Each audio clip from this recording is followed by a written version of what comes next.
Alright, so this video, I think I mentioned in some videos that I didn't like talking about stability margin.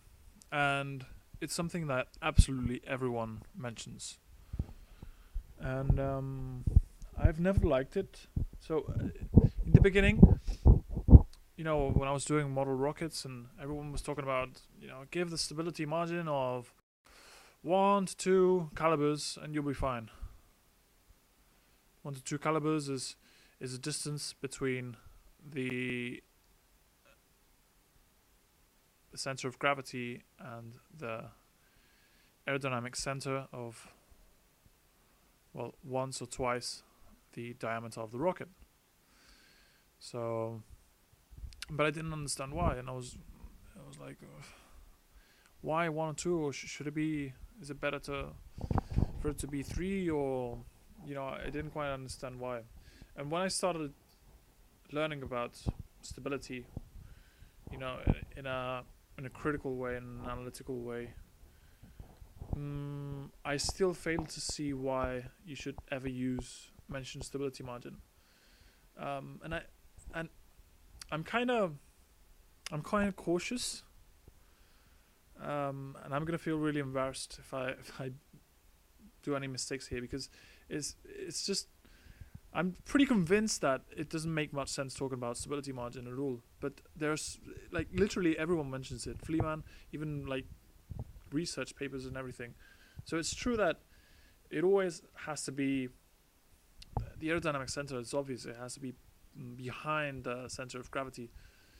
But the number of calibers, it doesn't make much sense. So I'm going to try to defend myself,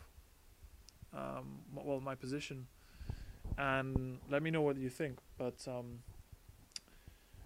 let's see what the aerodynamic center is. If you check my previous videos, you know that the aerodynamic center is simply the Cn alpha of the body times the aerodynamic center of the body plus Cn alpha of the fins. So what I'm going to tell you right now is what I did to kind of understand if it made some sense, and I concluded that it didn't. So let me show you what I did. Okay, so up to here it's all fine. Okay, this is the definition of the aerodynamic center of the rocket. So what I'm gonna do here is the simplifications I did in other videos. So I'll just let's see.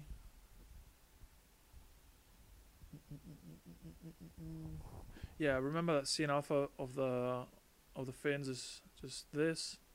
Cn alpha of the body is 2. This is simply this, and I'll just call the aerodynamic center of the fins just the length of the rocket,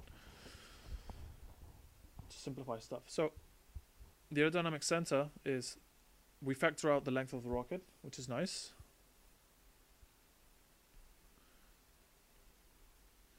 The non-dimensional length of the nose cone, specific span squared, 1 plus yeah, that's right, specific span squared.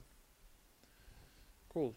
Yeah, I bet you've never seen this expression for the aerodynamic center. What this will allow us is, now let's see what is the stability margin. So the stability margin is defined as the distance from between the aerodynamic center and the center of gravity divided by the diameter of the rocket. So what we can do is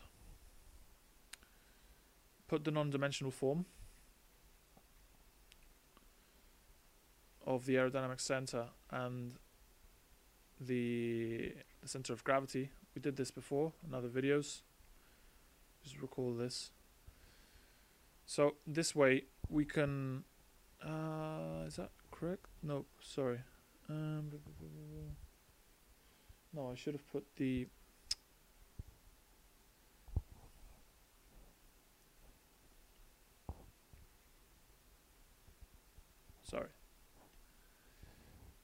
this is the non-dimensional form, so it has units null, and this is the dimensional form of the aerodynamic center, so the typical one. So the good thing of this is that we can factor out the L from here, and the non-dimensional center of gravity is normally, as we saw before, like it's gonna be somewhere, just let's put it really broad, from 0.5 to 0.7.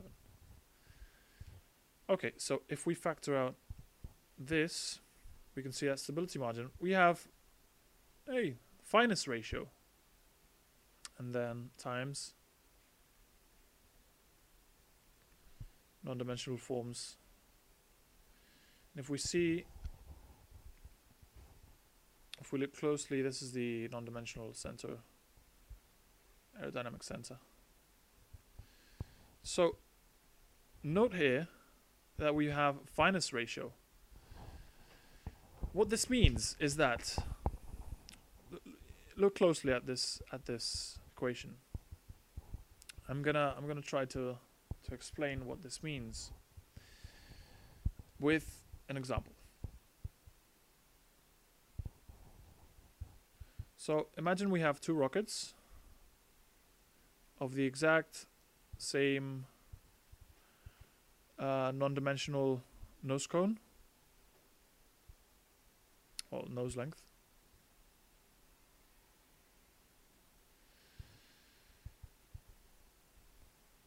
So let's put it here. Okay. So basically, if we have, if we define the specific span and the specific length of the nose. Wait a moment.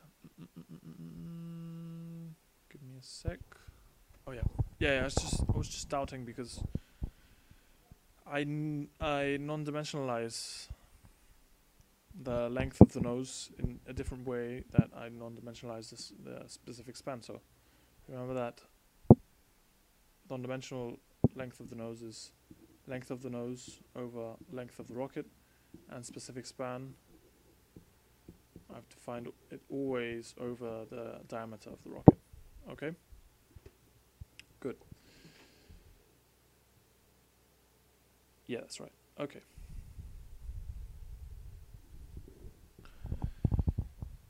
Okay. Sorry, I don't know where I left it. It's just rechecking stuff. Okay. Imagine we have two rockets, okay? So the two are going to share. I can get rid of this. Are going to share exactly the same specific length of the nose and the same specific span. However, the length of the nose of the total rocket is going to be double, just to see things clearer.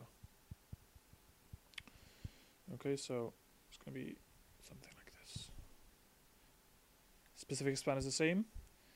The length is going to be double, but the diameter is going to be the same. This is just an absurd example, so you can see it clearly. Okay. Specific length of the nose is the same, so the total length of the nose is going to be different.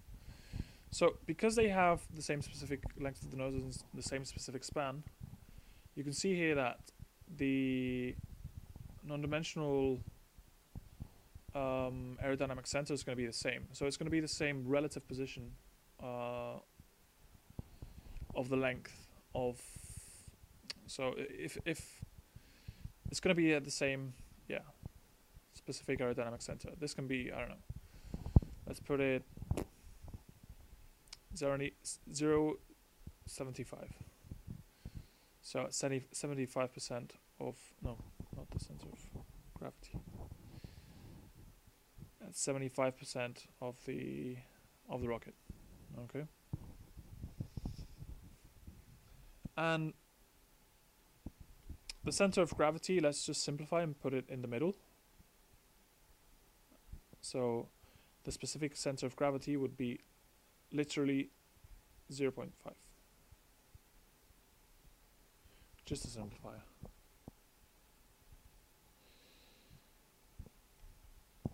Okay, so in this rocket, because it has the same specific aerodynamic sensors, we're also going to be in the at 75% of the total length of the rocket. However, if we have here, for example, 2 calibers,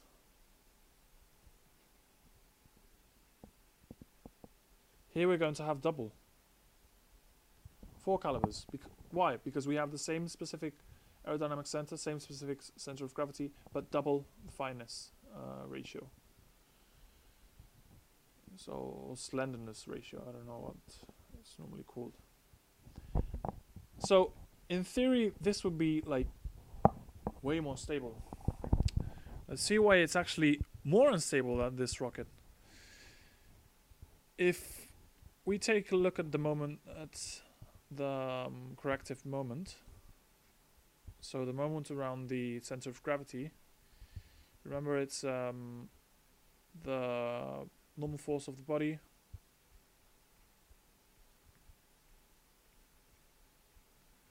so yeah, remember it's this expression and then the fin term.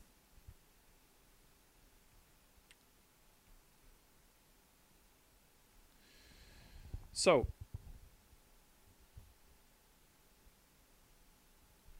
you remember that if we plotted out the corrective moment in function of alpha, we have the fin term that is corrective and linear, kind of linear. Alright? It's negative because it's corrective. But we have the body term that is kind of quadratic, and it is destabilizing, thus giving a positive moment. No, that's not kind of quadratic enough. So that's much better. So the total moment around the center of gravity is just the sum of these two. So the sum is yeah, it's going to be something like this. No, not like this. Let's see. Something like this, remember? And here we have the maximum, the alpha limit, we called it, remember? Alpha limit. So, recall that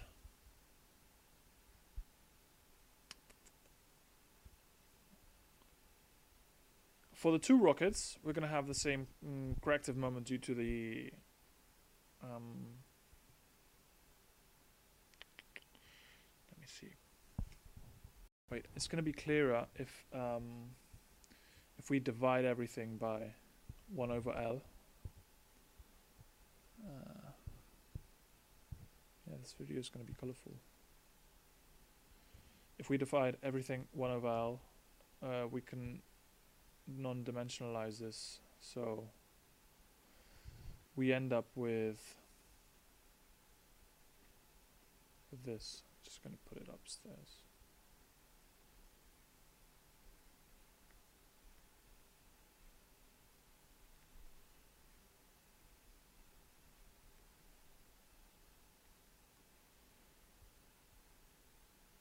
And then 1. Okay, that's good. So in the 2 rockets, this term is exactly the same because we have the same normal force because we have exactly the same fins, and we have this term is the same because the specific center of gravity is the same. And this term is also the same in both rockets. So all this is exactly the same except the normal force of the body. Normal force of the body, if you check Fleeman, it's this sine of 2 alpha times the cosine of alpha halved plus 1.3. This is kind of like a linear term. Then we have a kind of quadratic term sine square. This is where the sine square comes. So look at this. The normal force of the body intuitively is proportional. It's proportional more or less to the it's function of the fineness ratio, of the slenderness ratio. This means that for our longer rocket, everything's going to be exactly the same. However, this the restoring, the destabilizing moment of the nose, of the body, is going to be way higher because we have double slenderness. It's going to be maybe something like this.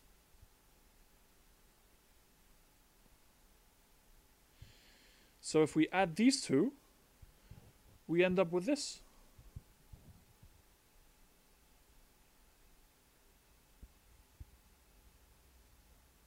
And you can see now that the alpha limit is actually decreased.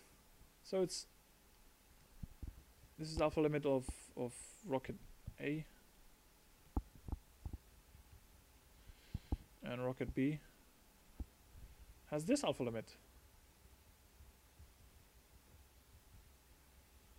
which is smaller. So it's kind of absurd, but we have double stability margin, but we have a lower angle of attack that the rocket can withstand. So this rocket is worse in terms of stability if we look at it in terms of alpha limit, which I believe is at least a better way to look at the overall stability of a rocket. Of course, it's much more complex, as you've seen in the last hours of videos, but at least it's better than the stability margin. The stability margin just it's nonsense.